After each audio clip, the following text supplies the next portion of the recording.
السلام علیکم اسٹوڈنٹس، آج ہم نے پڑھنا ہے جہاد افغانستان اور مہاجرین کا مسئلہ اور پاکستانی معاشرے پر ان کے اثرات۔ اب افغان جہاد ہوا کیوں تھا؟ 1979 میں ایسا کیا ہوا تھا؟ اصل میں یہ کافی پرانی کولڈ وار تھی between the two superpowers of the world, USA and Russia. Cold war ہوتی ہے بغیر میدان میں آئے ایک دوسرے سے لڑنا۔ کیوں میدان میں نہیں آنا چاہتا تھا؟ کیونکہ ورلڈ وار 2 کے بعد ورلڈ وار 2 میں اتنی تباہیاں ہو چکی تھی کہ وہ میدان میں آنے سے ڈرتے تھے، اس لیے انہوں نے ہاٹ وار کی بجائے کولڈ وار سٹارٹ کی۔ اب اس کولڈ وار میں افغانستان کو انہوں نے بلا وجہ پیسا، یا کیونکہ ان کے ساتھ ان کے تعلقات بہتر نہیں تھے، وہ یہ سمجھتے تھے کہ افغانستان جو ہے اینٹی کمیونسٹ مسلم اسلام پھیلا رہا ہے۔ تو اس لیے کیا کیا رشیا نے 1979 میں افغانستان پہ سوویت یونین اپنی 40th سوویت آرمی افغانستان میں بھیجی، اور اس کا جو کیپٹل ہے افغانستان کا کابل، اس پر قبضہ کر لیا پوری طرح سے۔ اب یہ دیکھیں افغانستان ہے، یہ رشیا ہے، چائنا، منگولیا۔ منگولز کی کافی انٹرسٹنگ ہسٹری ہے، اگر کوئی ارطغرل دیکھ رہا ہے تو اسے پتہ ہوگا۔ تو رشیا نے افغانستان میں حملہ کیا۔ پاکستان کو کیا مسئلہ ہو رہا تھا؟ کیونکہ نیبرنگ کنٹری ہے، اتنی بڑی وار جو سوویت وار چلی ہے اس میں پاکستان کو بھی نقصان ہو جانا تھا۔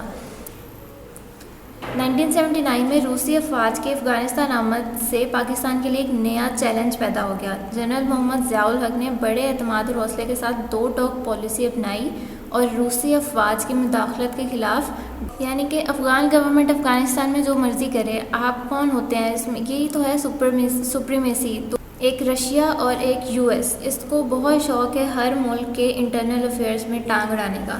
جس طرح آج کل مسئلہ کشمیر جب چل رہا تھا یہ لاک ڈاؤن سے پہلے، تو ٹرمپ کہتا ہے جی میں انڈیا اور پاکستان کے درمیان میں ثالثی بنوں گا۔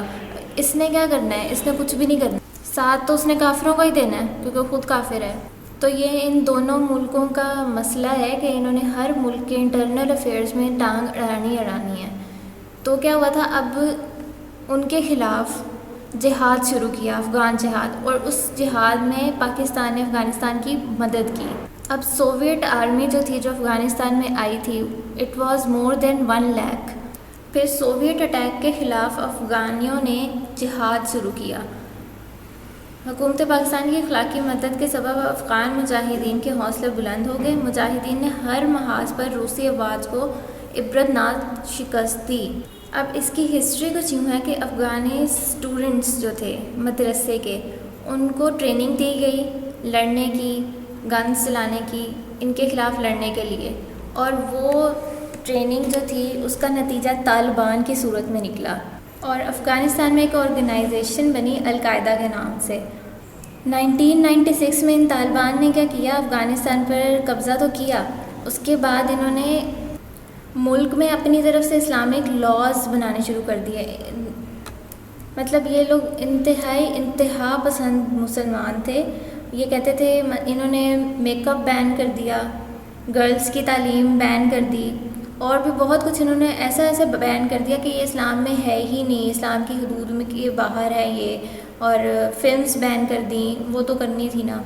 تو جو بیسک رائٹس ہمیں اسلام نے دیے بھی ہیں ان کو بھی بین کر دیا کہ یہ اسلام میں نہیں ہے۔ اس لیے تو انہوں نے مولانا یوسفزئی کو گولی ماری تھی، کیونکہ وہ گرلز ایجوکیشن کے لیے فائٹ کر رہی تھی۔ اچھا، اب 1979 سے 1986 تک روس بالکل مایوس اور بے بس ہو گیا، تاہم جہاد جاری رہا۔ مایوس ہو گیا تھا لیکن گیا نہیں تھا ابھی تک۔ جب اسے اپنی شکست صاف نظر آنے لگی تو اسے اپنی جان کے لالے پڑ گئے۔ اب اپریل 1988 میں امریکہ اور رشیا کے درمیان ایک معاہدہ ہوا تھا جنیوا میں۔ جنیوا سوئٹزرلینڈ کا ایک سٹی ہے، یہاں پہ رشیا اور امریکہ نے ایک امینڈمنٹ سائن کی، اور اس میں وزیر اعظم پاکستان اس وقت جو تھے محمد خان جنیجو، انہوں نے بھی اس پہ دستخط کیے تھے، اور اس میں رشیا نے اپنی شکست تسلیم کی تھی اور وعدہ کیا تھا کہ رشین آرمی افغانستان سے اٹھا لی جائے گی۔ پھر وعدے کے مطابق 15 فروری 1989 کو اپنی فوجیں افغانستان سے واپس بلا لیں۔ اس طرح جہاد افغانستان ختم ہو گیا۔ 1988 میں جہاد افغانستان ختم ہو گیا۔ اب اس جہاد سے پاکستانی معاشرے پہ کیا اثر پڑا تھا؟ جب رشیا نے افغانستان پہ حملہ کیا تھا تو افغان مہاجرین جو تھے ہجرت کر کے پاکستان آ گئے۔ تقریباً 30 لاکھ سے زائد افغان مہاجرین ہجرت کر کے پاکستان چلے آئے۔ حکومت پاکستان اسلامی برادری کے احساس اور انسانی ہمدردی کے جذبے کے تحت ان مہاجرین کو اپنے ہاں پناہ دی اور ان کی اچھی طرح عنایت کی۔ افغان مسئلے پر جنرل محمد ضیاء الحق کی خدمات قابل تحسین ہیں۔ انہوں نے افغانستان کی بہت ہیلپ کی تھی، ویپنز وغیرہ ٹریننگ ہو گئی طالبان کی اور مجاہدین کی۔ اپنی کامیاب افغان پالیسی کی وجہ سے پاکستان کو عالمی سطح پر بہت پذیرائی ملی۔